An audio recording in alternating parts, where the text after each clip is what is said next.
presented by Khushbu Music.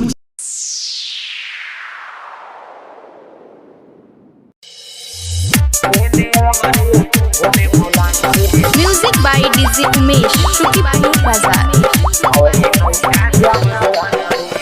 Recorded by Dharraj Studio, Saharsa. आइल बारू नाचे हो नाच दिल खोल के हेलो हाय बोलत तार दोनों डोल के। आइल बारू नाचे हो नाच दिल खोल के हेलो हाय बोलत तार दोनों डोल के।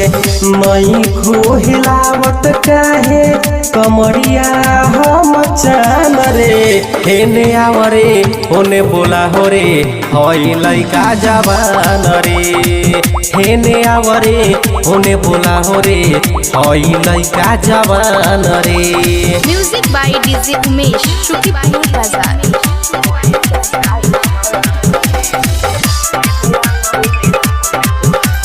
मारा तारू मटका हो हिलाता मटका करया न कानी हो जाई पटका।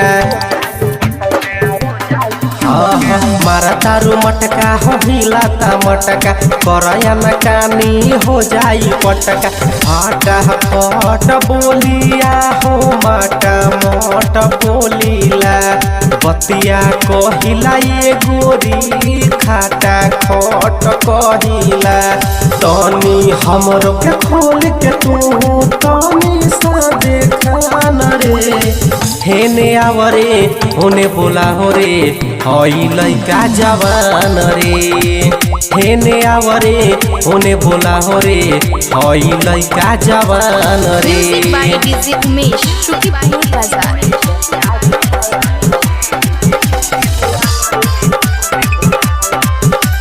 सुनो ये बॉबी देखावा न बॉडी ना ताउरा दे 2000 के गोडी। हाँ सुनो ये बॉबी देखावा न बॉडी ना ताउरा दे 2000 के गोडी। मिलल बा मौका ना बात में बिताव हो धरे द पाजा में मजा तू उठाव हो।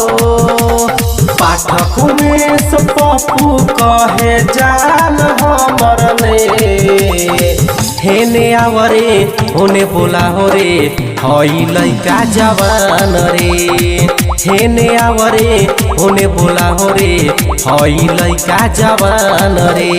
Dharraj Recording Studio, Balwahar, Saharsa.